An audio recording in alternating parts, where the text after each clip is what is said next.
Hello again, everybody. Welcome to the second episode of the Super Exponential podcast. As always, I'm your host Kevin.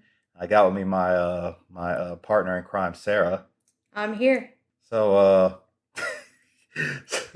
she, I'm sorry. It's just like I'm waiting for her to do something. She said she's got something great, and I have a surprise for you. But I need you to look at today's date and tell me what today's date is. Well, today is March 13th, 2021. So something big happened a year ago today. Something big happened a year ago. What, the corona? Oops. I don't know if I'm supposed to say that still.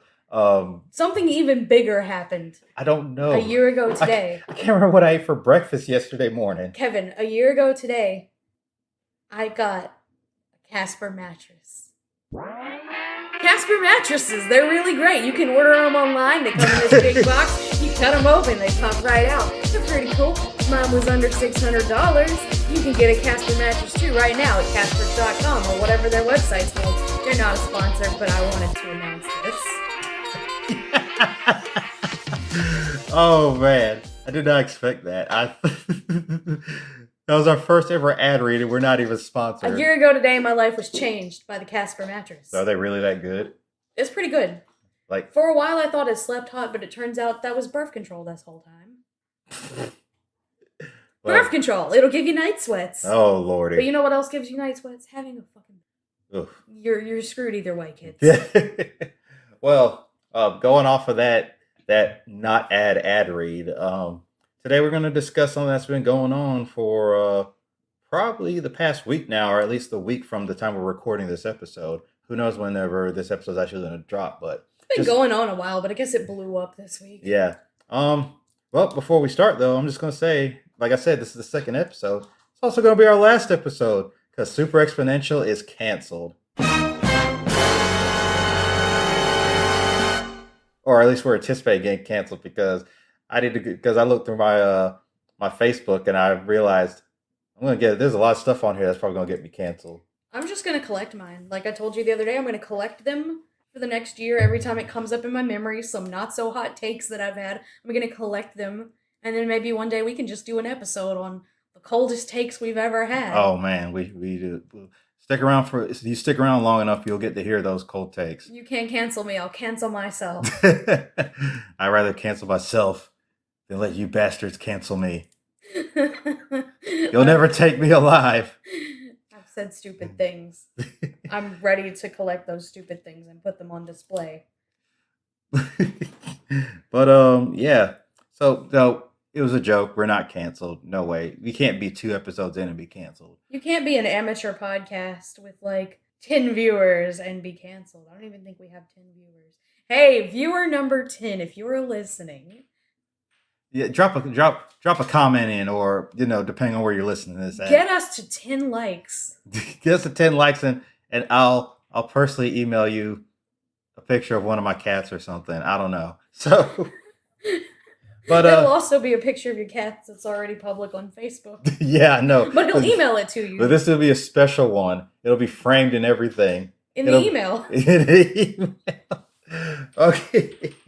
All right. So, as y'all can guess what our topic is, we're going to talk a little bit about, what's been going on with the whole cancel culture thing going on.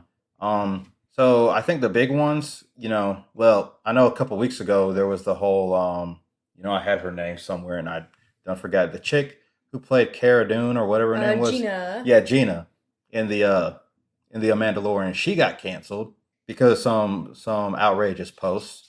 We also had some Dr. Seuss was also another one that apparently got canceled, but that's a very misunderstood. Yeah, if you listen to the internet, Dr. Seuss is canceled and Mr. Potato Head is canceled. And Speedy Gonzales is canceled. And Lola Bunny is canceled.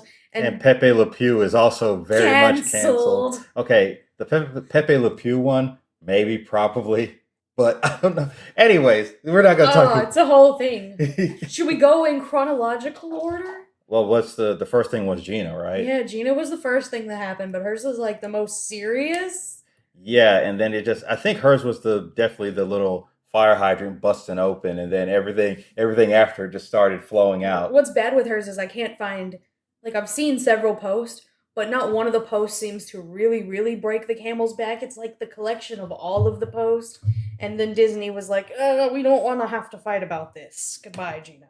Yeah, so I don't really like the term cancel culture. First off, it's just like it's just a word that it's one of those terms that gave birth years ago, like white knighting, and Outrage culture is almost better, but everybody calls it cancel culture. yeah, So but it's just like you post stuff, and then they're gonna say, well, I have a right to say it. It's free speech, and I'm just like, do you guys understand that just because you have free speech doesn't mean you're free from the consequences? we've never, as a society, had access to celebrity free thoughts on the level that we've got now.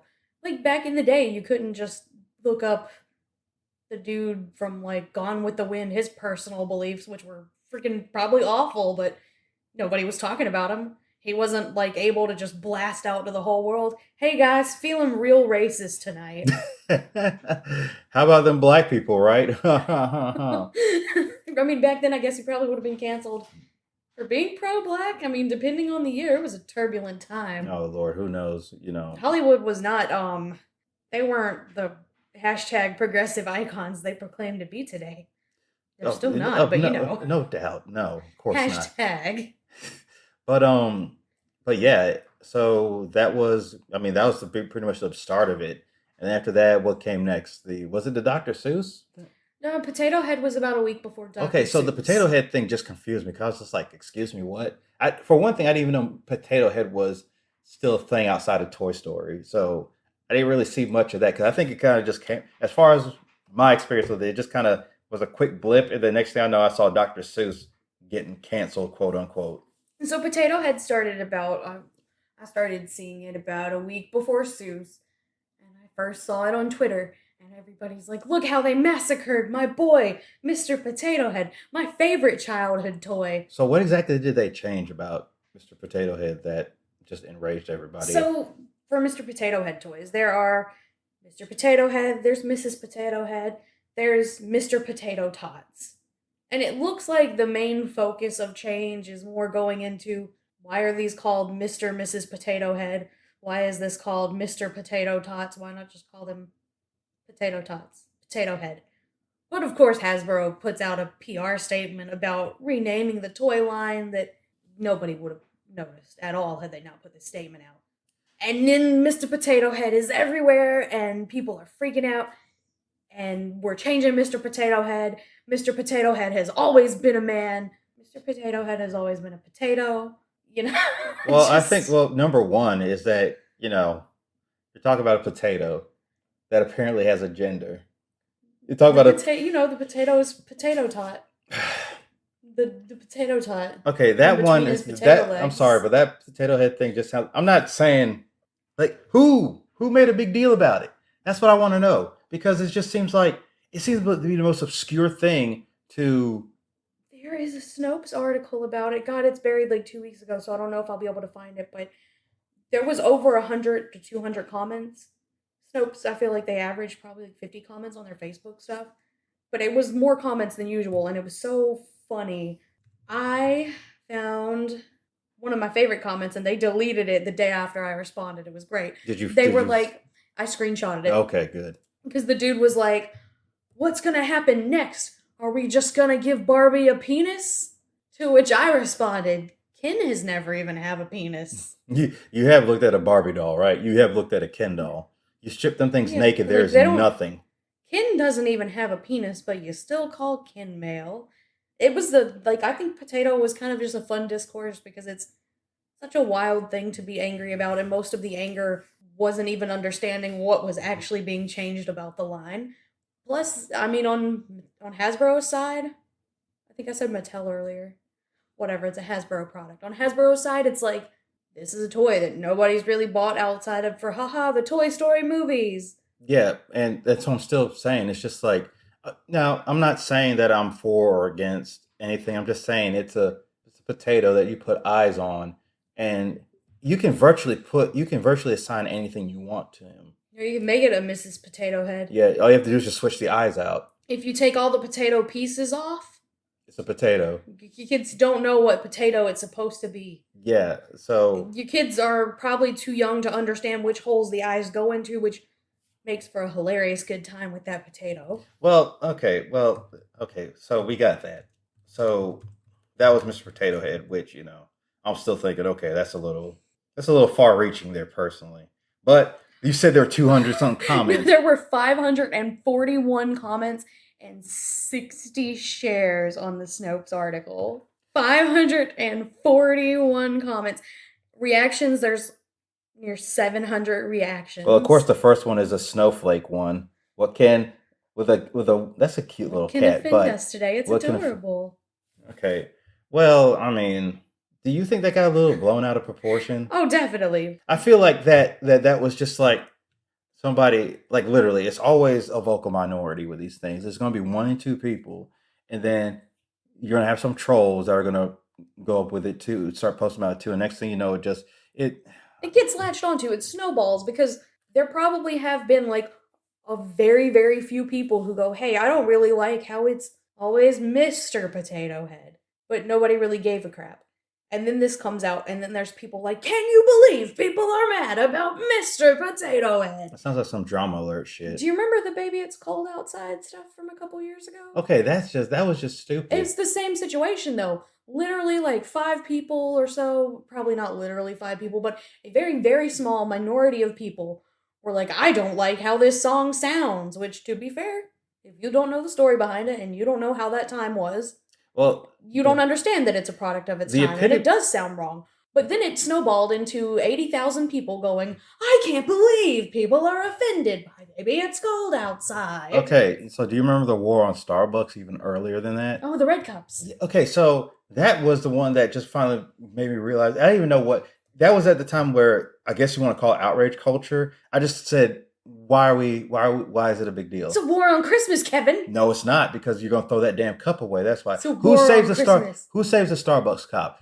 Who saves a Starbucks cup? Jesus was born for this red cup. No, he was not. Don't lie. It was. If you look at the Last Supper, do you see a Starbucks cup? I do. I see Starbucks cups in Jesus' hand. How about somebody's going to take that and Photoshop a Starbucks cup in Jesus' hand? I'll bet somebody has already photoshopped a Starbucks cup in Jesus' hand. Well, you look. We'll go to the internet for that. Jesus Starbucks. You look for that. But moving on from Potato Head, what was the next thing after that? That was then the Seuss came, if I remember right. Then it was Seuss. Okay, that one was ridiculous because all of a sudden it blew up into, they're canceling Dr. Seuss. It's like, no, is that a Starbucks cup for real? Yeah, there's a red cup. There's the Joy cups.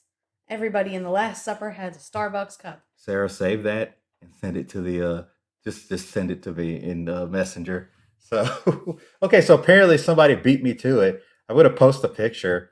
Oh, it was easy to find too, so I bet there's like 1,000 versions of this. Yeah, I'll post it on the Super Exponential Facebook page, and also when we get this episode uploaded to YouTube, Sarah, do you mind inserting that picture into that the part where we're talking about? Yeah. Okay, cool. That's great. That's actually cool. So if you're Starbucks, so go to our YouTube channel whenever we get the episode uploaded. You can see what picture we're talking about. But yeah, just going back to the Dr. Seuss thing, like that was definitely like blown out of proportion, and like it's not like Dr. Seuss was completely. It wasn't. He was canceled.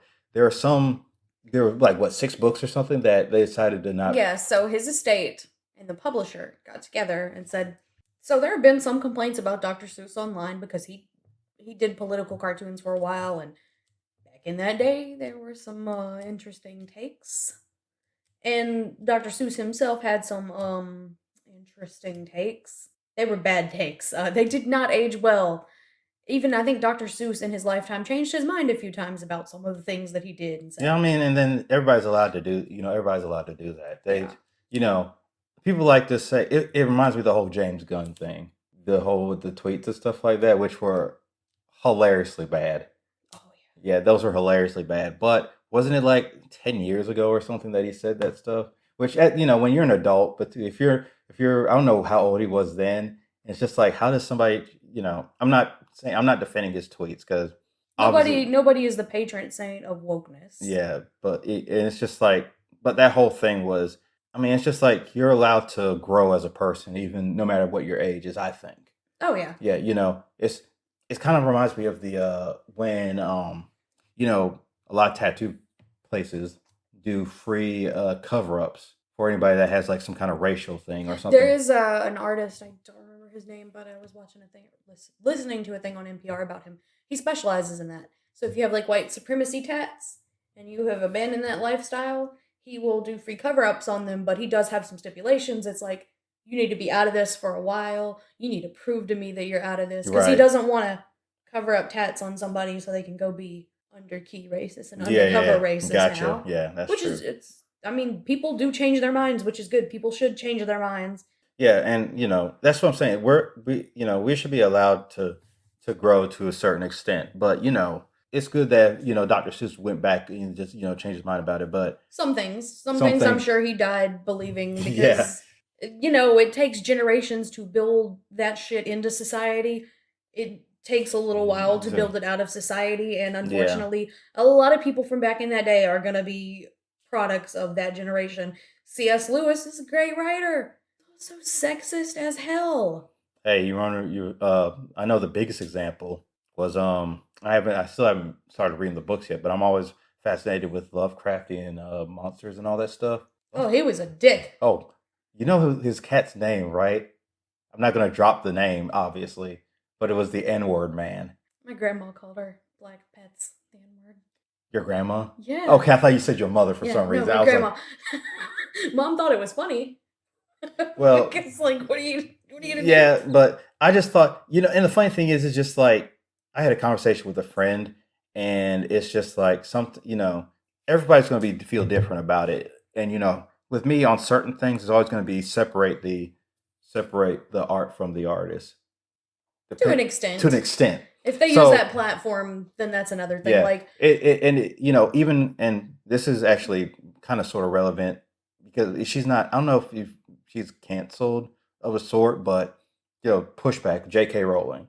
I grew up with the Harry Potter books. I love those books, and I thought, and I was like, okay, cool. J.K. Rowling's a good person. Then come to now, I'm not. I'm never gonna hate the Harry Potter books. I grew up with them. well, J.K. Rowling's fandom put J.K. Rowling on a damn pedestal for a decade or more. Literally anything this woman tweeted, they were like, look, we stan a hero. J.K. Rowling. J.K. Rowling is perfect. J.K. Rowling is woke. Well, the thing that the height of that with me personally was when they were doing the play for the new Harry Potter book, which Yeah. actually ended up sucking because it was just a It was a terrible plot. yeah. But what was it? I can't remember what it was called. But the actual Cursed Child. the Cursed Child. So when they did the cast for the actual stage play, they had Hermione and her daughter played by black people, and then everybody, and of course, everybody went into a tiffle about that.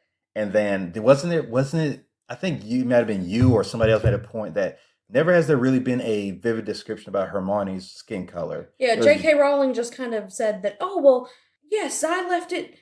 You don't really know what race Hermione could have been. I just approved all of the official art in which she was white and, And she but- could have been black. I mean, plus number two, it's a stage play. Like, You're Damn, just admit that you probably didn't design the character original be black, but it's not important. yeah, it's not important because like I said, for number one, it's a stage play. With stage plays, Stage plays have always been fantastic about colorblind casting. Yeah, because it's not about the cast; it's about their ability and all that.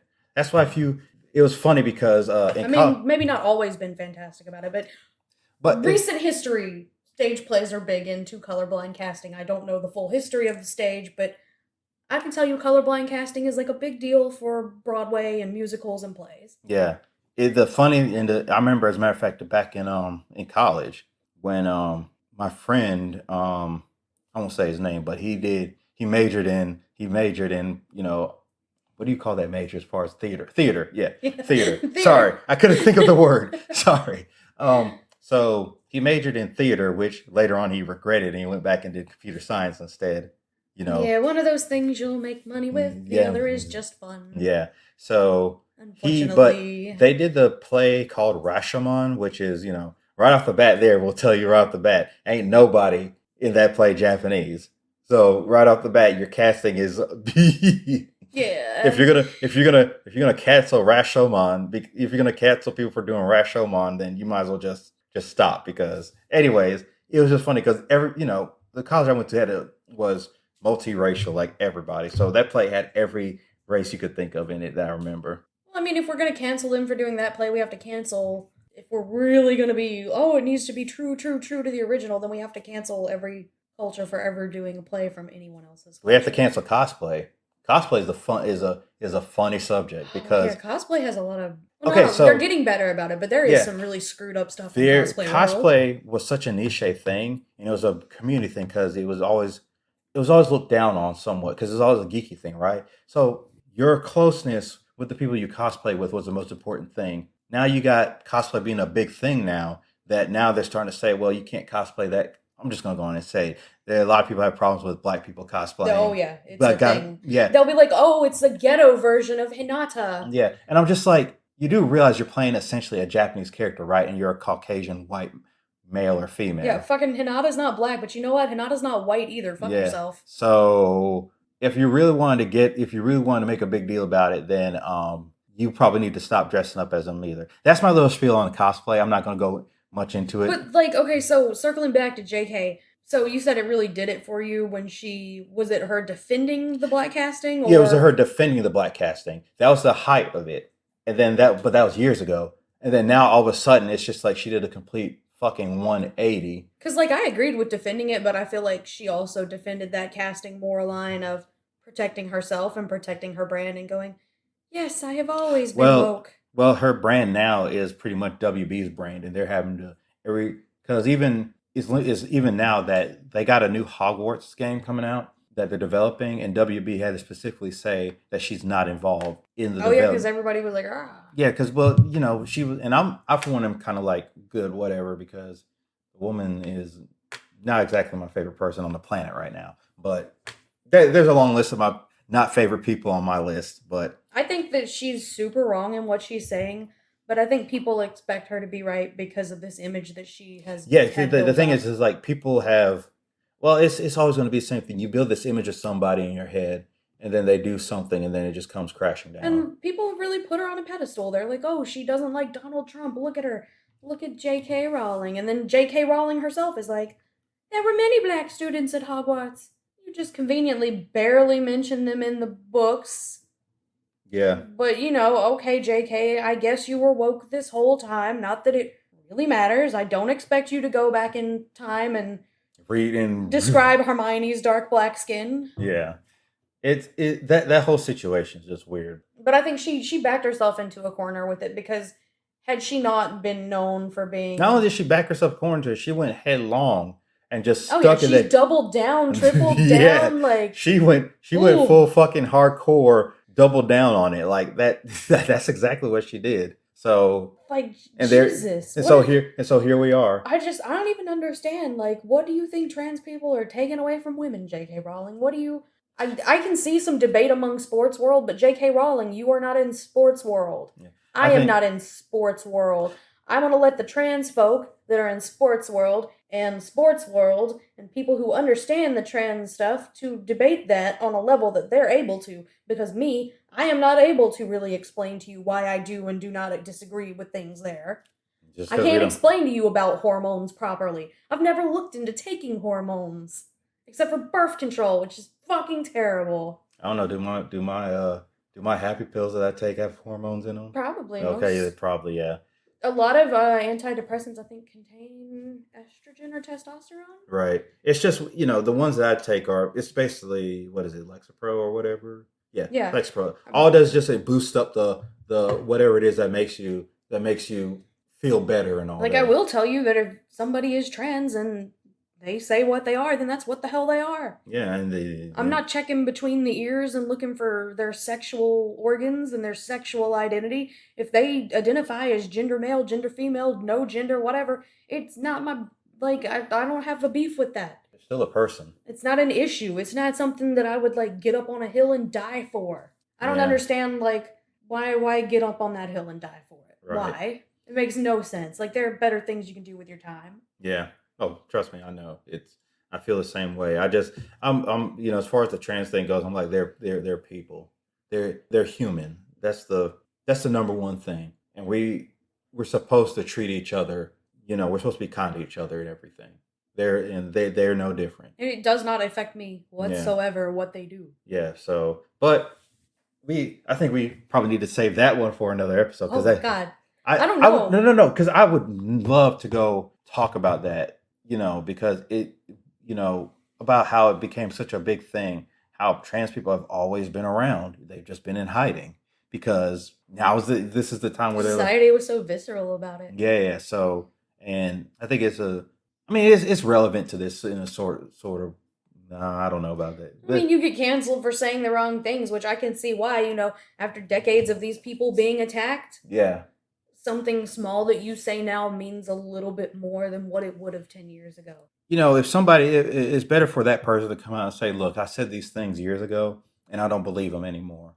Yeah. So, or I'm probably wrong on this. I don't really understand this issue. Yeah. I'm going to go look into it. I'm going to go educate myself. Yeah. I think a lot of these people would avoid the whole cancel thing if they just, people hate to admit that they're wrong. Yeah, I know. That's the biggest thing. They hate to admit they're wrong. But that's another problem with cancel culture is a lot of your paragrams of cancel culture, your quote blue check marks on Twitter. These are people who are like, oh, sex workers are workers. Okay, but that's probably not what you said 10 years ago because for many of these people, that is not what they said or thought 10 years ago. Now, some of them had the convenience of never saying it online, but I used to feel some type of way about sex work. The first person I knew to do sex work was a gay male, which probably changed my approach to usually once you meet somebody, had it been a female, I don't think I would have been as open about it. I wouldn't have been as quick to go, you know what, make your money. I don't think I would have been. Shit, that wouldn't be right, but hey, that's why OnlyFans is a thing, all right? Yeah, I'm pro sex work now, but back then, before knowing about that stuff, I was ignorant as fuck on it. Yeah, because those whores. Well, the thing about it is back then, especially me being a male, I could tell you right now, the only thing about that I cared about as far as sex work goes was just the videos and get I like to see this. And I like to see this. That's about the extent of the whole sex work thing. But there's a lot, there's a lot more to it now than just that, So, but I think a lot of what, unfortunately, the bad part of cancel culture isn't so much that you're deplatforming some people who need to be deplatformed, because some of these people do not deserve to have an audience. They don't deserve to make money if they're just going to continue to just put stuff out there that is just, kind of harmful, kind of incorrect, just, Yeah. You have freedom of speech, but you're being employed by somebody. There is consequences. I can't just go and post stuff for my work. That's the big thing about it. It's just you're free to say whatever you want. All right. If you want to drop and say, well, I hate these N-word people, blah, blah, blah. That's your prerogative. That's your quote unquote right to free speech. But you're not free from it's just basically saying what I said earlier. Is you're not free from whatever happens afterwards. Yeah, your employer can still have a problem with it. And people can still go to your employer and tell them that they have a problem with your company because you're saying these things. Yeah.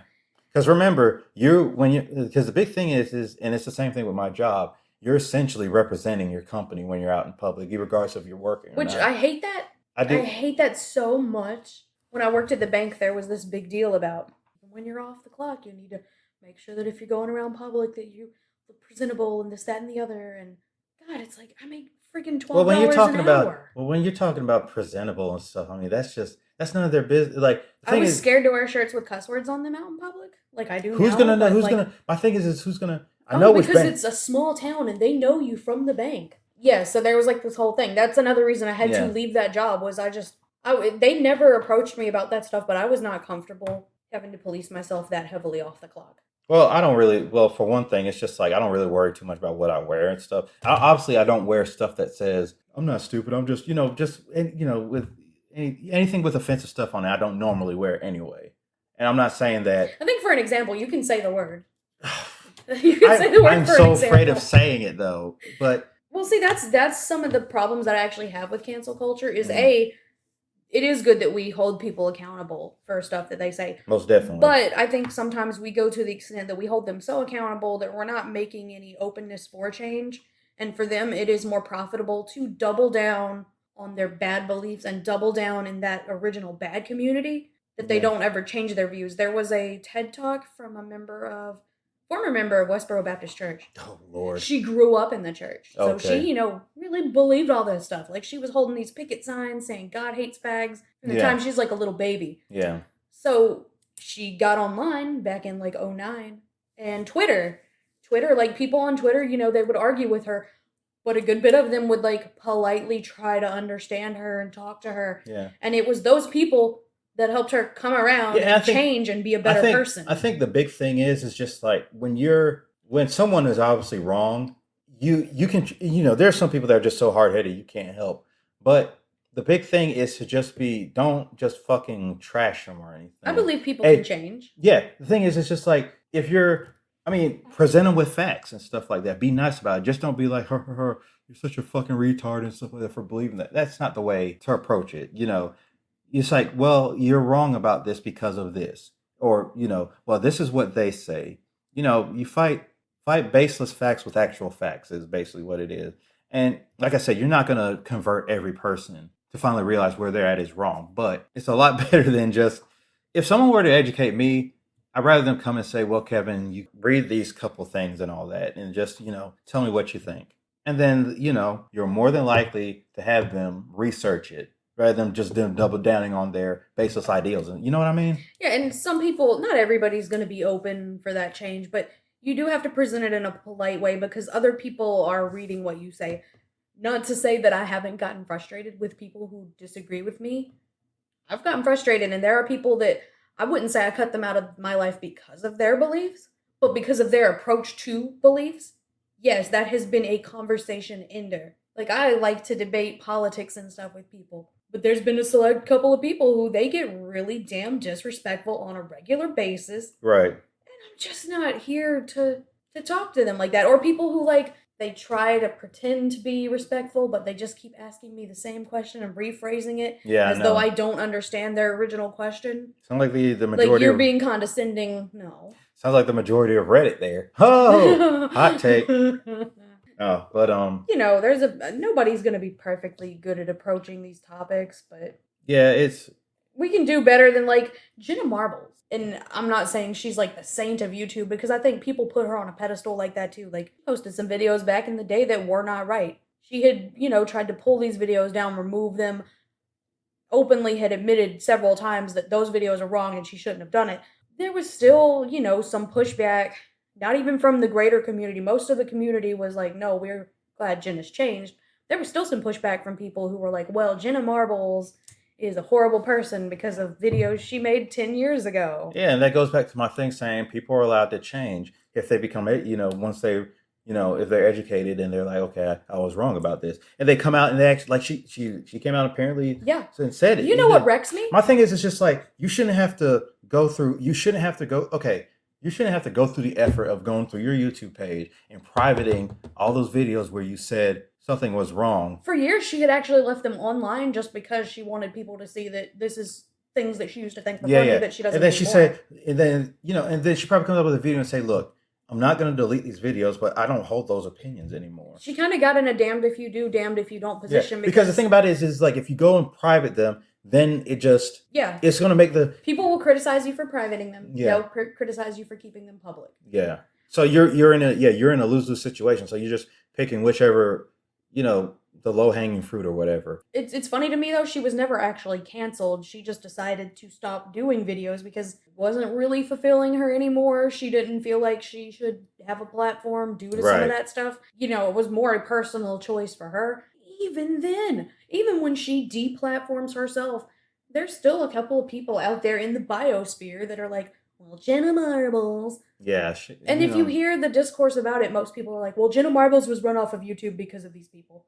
No, she really wasn't run off of YouTube because of those people. But they're using that as they're basically just saying, well, she ran off of YouTube because of this, but let's say that she ran off in actuality because, like what if she had run off initially and never changed? Yeah. That wouldn't do anybody good. I think it was WB. They did something that a lot of people were like, they didn't know about as far as the cartoons that they, I guess, under the thing. They were like, we acknowledge, they said, because because they were They showing had the disclaimer. They had the disclaimer because they were showing the episodes and they're like, this is. And the thing is, I respect them for saying this. A lot of people won't agree with me on it, I'm gonna but pull that disclaimer. I'm a person up. that believes about, to a certain extent, preserving history. Did I say history? Yeah. Yeah. Preserving history. This is the actual disclaimer. Yeah, let me read the disclaimer to you. Dang it, that is not a clear image. Yeah, let me read it to you. So WB, on the cartoons that, I guess from a couple of years ago, they started putting this disclaimer.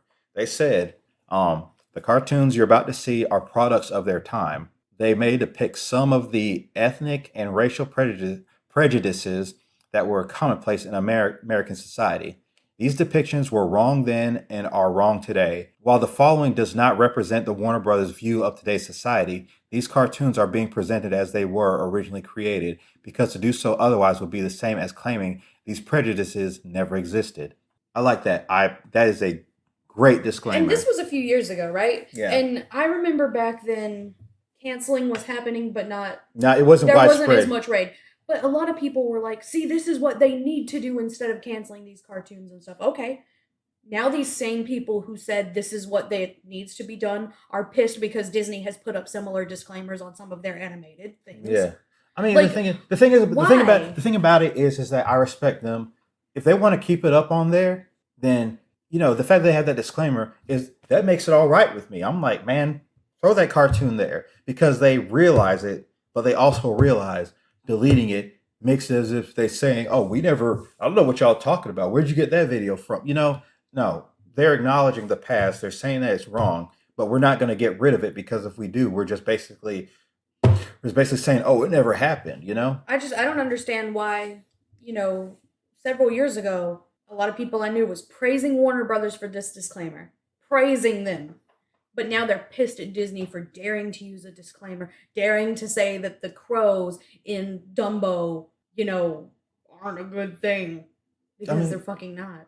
I mean, and the thing is, it's just like they did nothing wrong.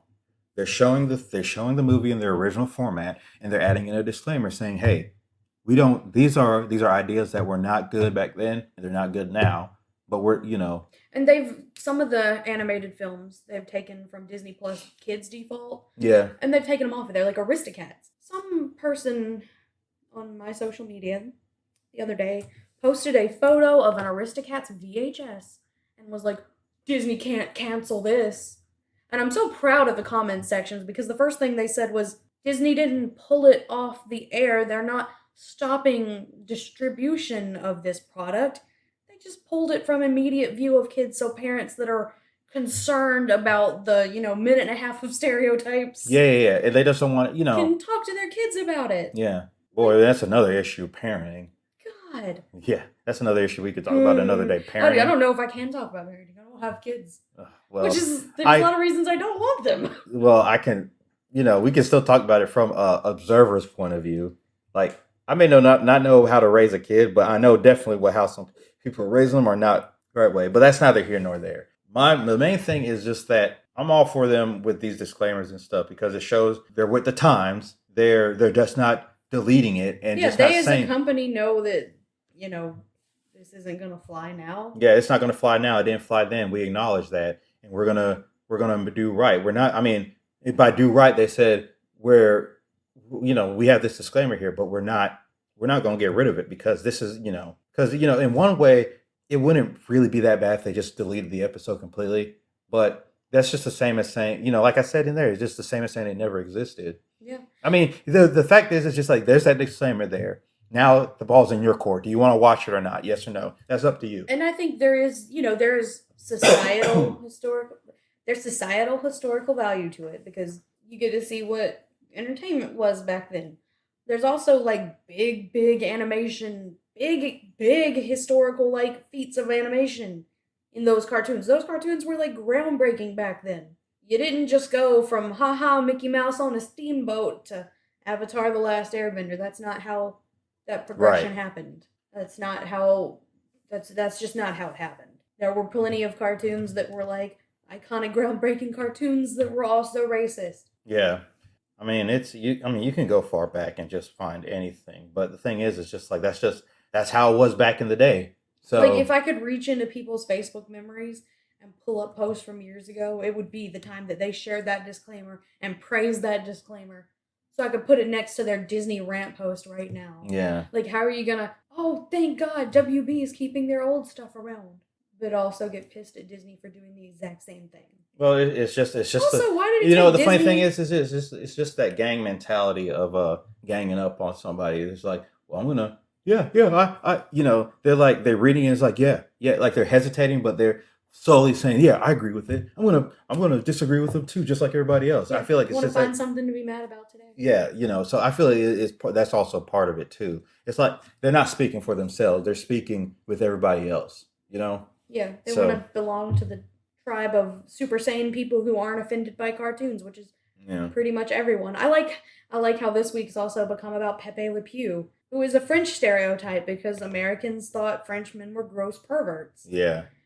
It was funny Like, because of do kids today even understand French perverts? I mean, I don't know. I just know from, I don't even think I understood French perverts back then. I just knew Pepe Le Pew had a French accent and that he was a little bit of a sexual harasser. That's all I pretty much knew. But in You the, harass that cat. but you saw the other picture that our friend posted about, you know, y'all want to cancel Pepe Le Pew, but you don't want to cancel the pedophile, The pervert yeah, from Family Guy. yeah, the pervert pedophile from Family Guy. And then I just said, well, you know, one was at a one was clearly a cartoon for kids. Yeah, well, Pepe Le Pew was meant for, children. Yeah, Herbert was not meant for children. yeah, because Family Guy is not a kid show. It never was. And if you're letting your kids watch it, then you know, I'm not gonna comment on your parenting style. I'm just gonna say, well, I you mean, know, my parents let me watch Family Guy, but we were that kind of house. oh no, my dad. It depends like, on your kids. That was like with South Park. My dad said, "No, you're not watching South Oh Park." man, I loved South Park. And the thing is, I still watch South Park anyway. The funny thing was that I remember this is a funny childhood memory. The Simpsons. I was watching The Simpsons, and you know it was in my room, of course. So my dad didn't really invade my privacy that much. But my grandma, I guess we were either watching in the living room or whatever. I was watching The Simpsons, and then my grandmother was like, "Are you supposed to be watching this show?" And I'm like, "I've always been watching it." And she was like, "I think your dad said he doesn't want you watching it." And then my dad came in and just saw what I was watching. He was just like, "Yeah, turn that off." And I'm just like, "Really?" You come from such a different world. Well, the thing is, it's just like that was then, and my dad is, you know, if my dad was the way he is now back then, he wouldn't have probably. He was trying to be a morally responsible '90s parent. That was really trendy in the '90s, though. Yeah. My parents were like ultra rebels for that. We just let our kids watch any movie. Not any movie, but like most movies were fine. I can tell you right now that I was watching Titanic in like the second grade, and I thought it was funny when the guy hit the blade, and my mom thought that she was raising a sociopath. I know my first rated R movie was, of course, Terminator 2, and I don't even really think it was that. Terminator 2 was not that bad. By today's standards, I swear it'd probably be like a PG-13 movie. Yeah, it really would be. But then they were watching it was either Desperado or Once Upon a Time in Mexico. Either way, there was a nude sex scene and there was Selma Hayek naked or something. And they said, "Oh, Kevin, go to your room." Like, yeah, we had a couple of, I don't even remember what movies it were, but there were definitely like a couple of, oh God, shield the children moments in the house, but they were far and few between because I had a very relaxed household. I know my cousin, we were watching it was me, her, and her daughter when I was hanging out with them. We were watching the campaign with Will Ferrell and I forget what Zach was it Zach? Whatever his last name is. But like towards the beginning of the movie, there was it was a PG-13 movie, I think, but there towards the beginning of the movie, there was like a sex scene. And it wasn't really, it was a PG-13 sex scene. That means they were clothed and there was just humping and it wasn't that bad. And she was like, "Nope, nope, she can't watch the rest of this movie." And I'm thinking like, the rest of this is only one part of the movie. She could close her eyes. We can go back to watching the movie. Yeah, go But through she the made her- rest of the story by this But point. Shit. she made her go to her room and stuff. And I was just like, oh, Lord. Just let her see the rest of the story at this point. If that's as bad as it gets, then that's as bad as it's gonna I'm like, be. that is like, we watched the rest of the movie and I was like, at the end of after the movies, and I was like, you could have let her watch that. She would have been fine. But I love how the argument became, why Pepe Le Pew, but not Herbert the pervert from Family Guy? And I was just like, well, that's an easy one. It's to who they're directed at. Yeah. And like I said, one's at kids, the other one's at adults. So there you go. Also, you know what? And I had said this in the comment thread too. I was like, you know what? Kids don't even understand Pepe Le Pew now. They don't understand the French pervert stereotype. They do understand old man pedophile. Not because there's, just so many more pedophiles. That's because adults talk about old men pedophiles a lot more now, which is probably for the best that we do talk about that. But Right. we have an obsession with it too, which is also really, really weird. Like, I remember kids in my neighborhood in high school, they could tell you which house was each sex offender's because their parents just like harped on this to the point where their kids are just like, sex offender on that corner? That corner? Like, God.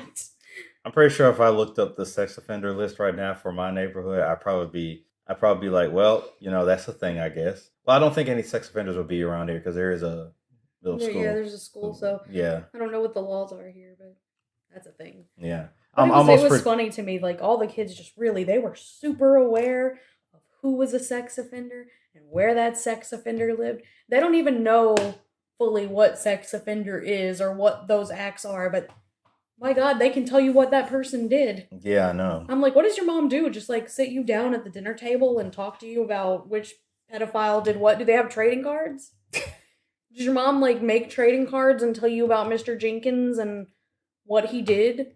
Or does she just say, hey, don't talk to whoever lives there if they try to talk to you? But that's pretty much it. Really about the any last thoughts about cancel culture? Like I don't like I said, I think there's some aspects of it that do make sense. Like some people need to lose their platform. Onision should not have a platform. Yeah. Shane Dawson shouldn't have a platform. I think, and on that scope, I think also we do a bit of an overkill because every time when something big happens, it all of a sudden becomes a manhunt. Yeah, and you've got people doubling down. Yeah, the thing is, it's just like when one person comes out, they're like, we got to find more people to cancel, and it becomes a thing where they're like people trying to hide their past or to acknowledge their past. Like they're gonna find because they know like, oh, somebody's gonna come after us after this shit. So let's find out what we did bad, and then I watched Twitter gang up on someone the other day. So this guy had posted this thing about race in anime, and it was supposed to be this funny. He was supposed to be making fun of something somebody else had said about this black person being in anime, about how I think anime shouldn't have race to do with it. There shouldn't be black people in anime. And he was saying it because somebody had said it a couple years ago. Right. And he was trying to be funny. But that is not what Twitter saw. So they started jumping on him. Even after he presented evidence of being like, I posted it because this person said it. Yeah, I was saying it as a joke, but they thought it would be funny. Well, he still had to delete his whole damn account because people were like jumping him. Well, the thing is, it's just like unless you put a /s there or something, or they don't. You can't. Well, yeah, you can't. I'm not saying that I'm not defending them at all, but no, you can't. But with a lot of people, they're going to take what you say as a joke literally. You've literally. It's crazy though because like people were like just literally calling this dude out. It took me a minute and a half of research to find out that. Oh yeah, no, he's just being a human person who tried to make a joke that didn't land well. Yeah, I think the people that have it the hardest with this whole cancel culture thing is definitely comedians. Oh yeah, because that's your whole job is to say crazy shit. Yeah, and I think the epitome of that was the whole Kevin Hart thing, and not what was it, the Grammys or the Oscars, one of the two. God, I don't even remember. But the thing was, is just like I'm pretty sure, like any other comedian, he said it as a joke, probably a tasteless joke. It was a tasteless. It was kind of a sort of tasteless joke because he said, if I remember correctly, all it was just like, and it was funny because David Chappelle said something about it in one of his specials. He said, but basically Kevin Hart had said, if I ever found out my son was gay, I'd slam a dollhouse over his head or something. And I'm thinking like, I think David Chappelle also said it this way too, but I'm like, that's a lot of effort. If he was being real and I'm not joking. I'm picturing it with my childhood dollhouse. Because the thing is just like, number one, I know Kevin Hart doesn't keep a dollhouse in his house anywhere, so he's gonna have to go to Walmart, find a dollhouse, probably so that way he doesn't spend a lot of money, get it out, put it together, just to slam it over his son's head. I'm just saying. Maybe it's because I'm not gifted as a comedian. I can't think of any way to be like, well, if I found out my son was gay, I can't even think of a punchline that would work for that. Yeah, I know. Like I said, if I found out my son was gay, I would tell him it's fine and be like, who do you like? And the thing is, it's just like, it's probably because I have a bias because I love comedy. I love comedians and I love listening to them. And it may and it's not I don't know how to say it. I'm not giving them a free pass to say whatever they want, but half the time when they do their sets they don't even really mean it's more of a social commentary than And comedy is present based. yeah. Most comedy, at least. I mean, you can make jokes about the past, but you can't really make jokes that are going to age well. Yeah. Most comedy, popular comedy, is very much in the moment of right now, where society here's the is thing and about what it. we think. The beloved Eddie Murphy, boy, when he did his 2 comedy specials, were they raunchy? And there's a lot of things that just would not work well. I mean, I, for one, if you were to ask me now, would you like to see Eddie Murphy come back on stage? My first response would be yes. And then my actual thought out response would probably be, well, he was funny because of the jokes he made back then.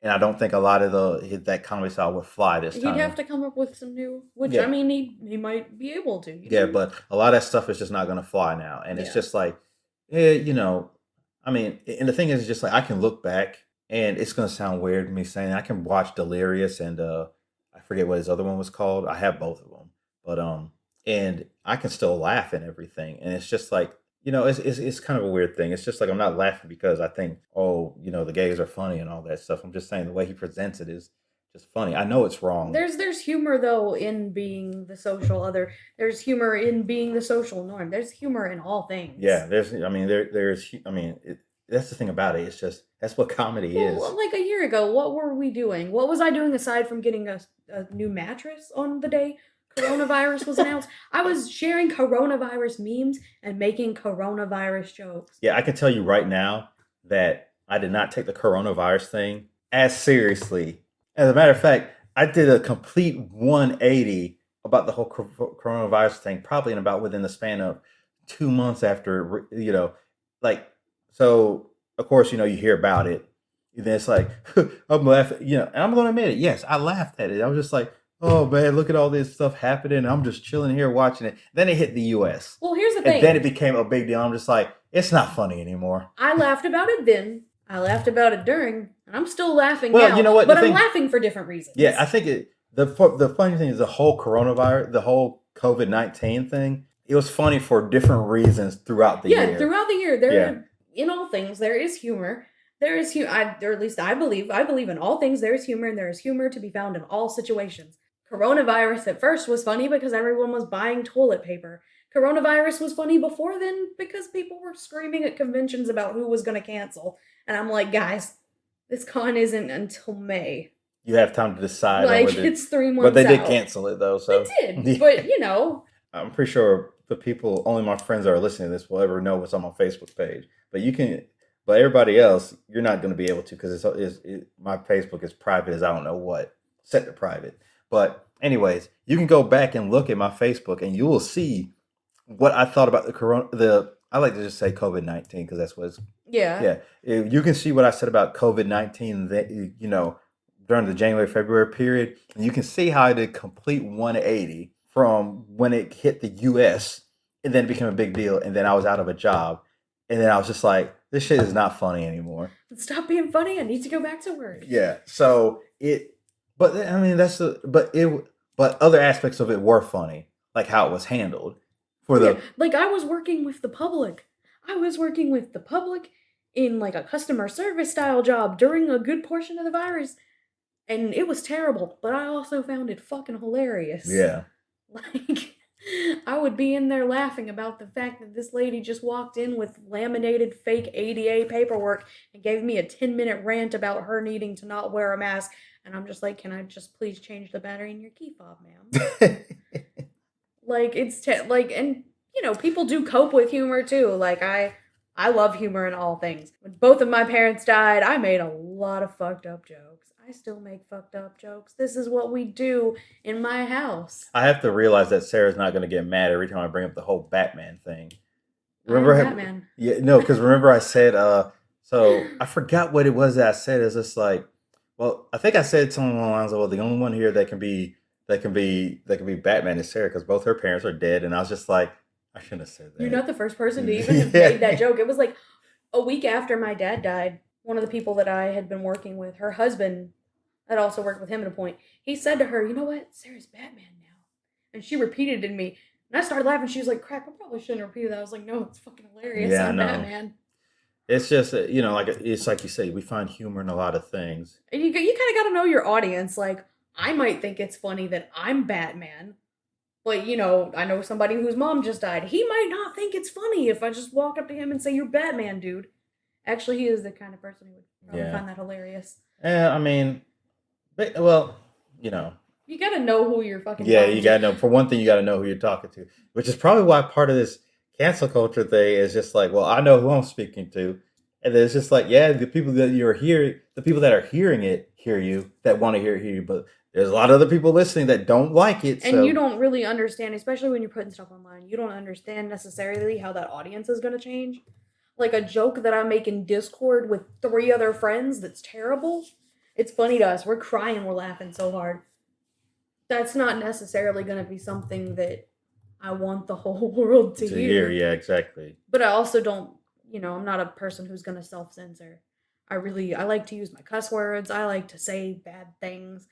But also, it's kind of understanding when and where and how I can say those bad things. There's a time and a place for everything. Yeah. And I'm it's not approving or disapproving of what people are saying. It's just basically, and it's also knowing you as yourself. No, I don't really believe this. And just accepting how people react to things. Yeah, so I mean, you can't change other people. You really can't.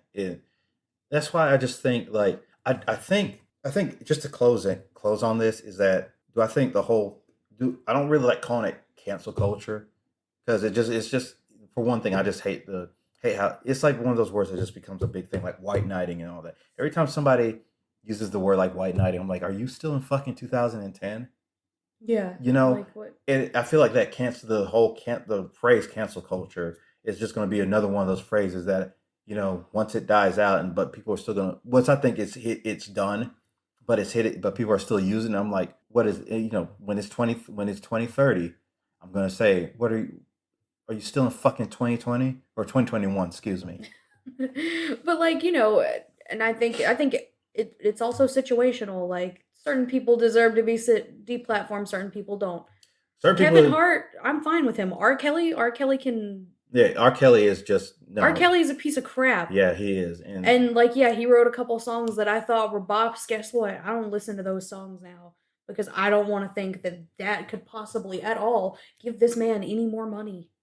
Maybe when he dies, I'll listen to his music again and be like, "Wow, he was a piece of shit." So this song is a bop. His estate probably will get the money. Maybe his estate can use the money to help all those girls. Yeah, I know.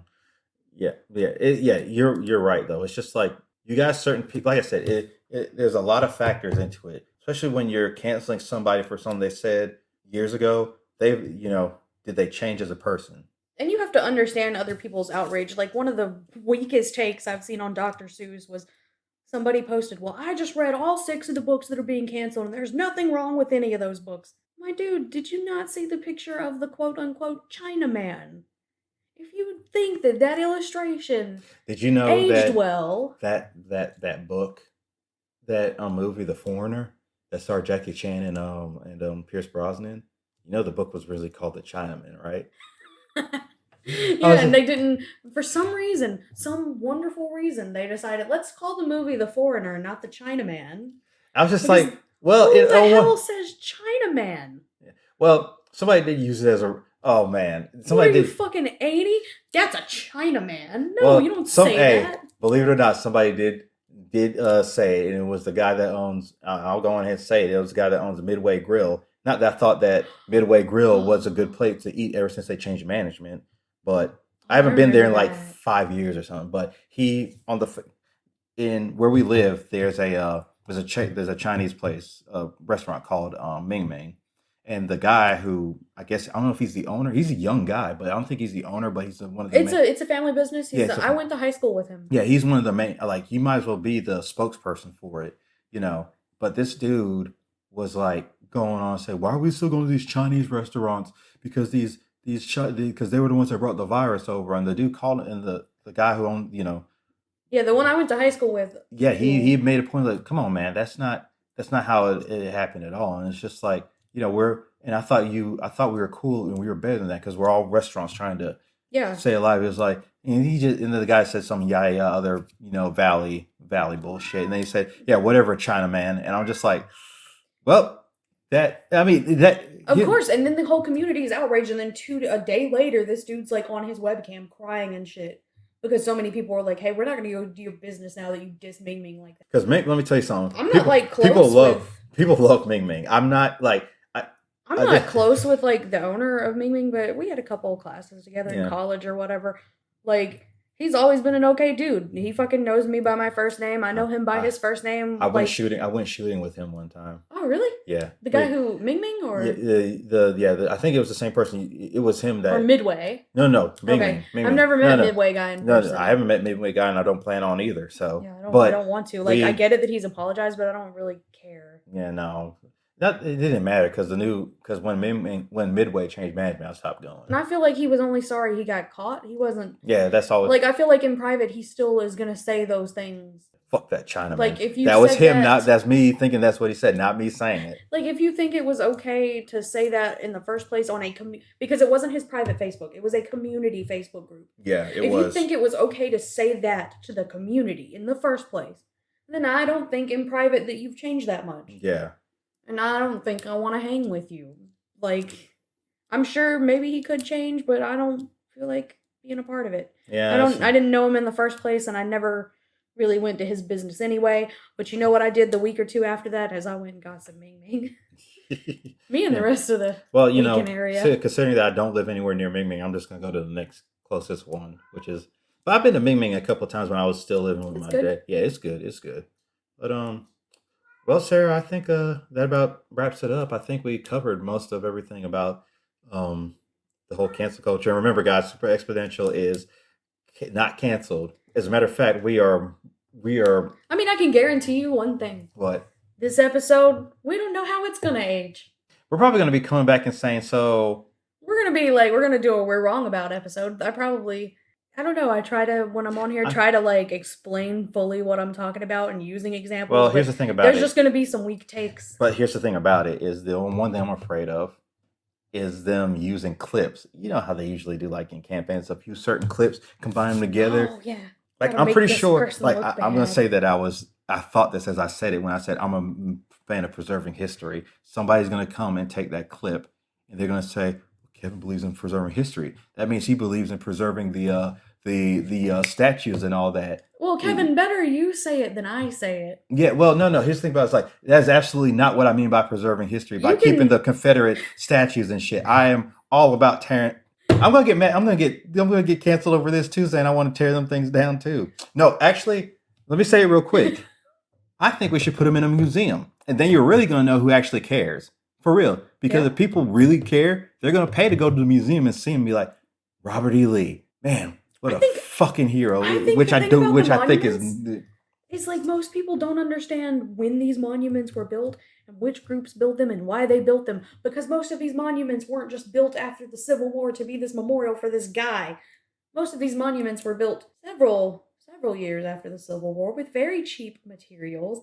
Because a few groups were like, hey, we need to really promote the Southern heritage. A lot of it was revisionist history. These monuments weren't all built with great intention. Right.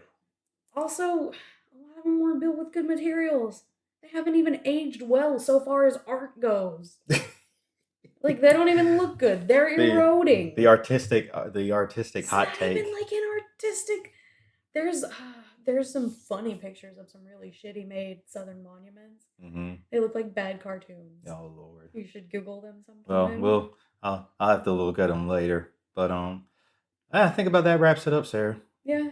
So thank you guys for listening as always. Hopefully this ages well. Yeah, hopefully we'll see down the. When you send content to the internet, you pray to the internet gods that it ages correctly. Yeah. We don't want to get scrutinized we don't want to get popular for the wrong reasons either. So, but thank y'all for listening. This is, as always, it's going to be available probably on Anchor and Spotify first, then other podcast hubs, and then eventually probably on YouTube.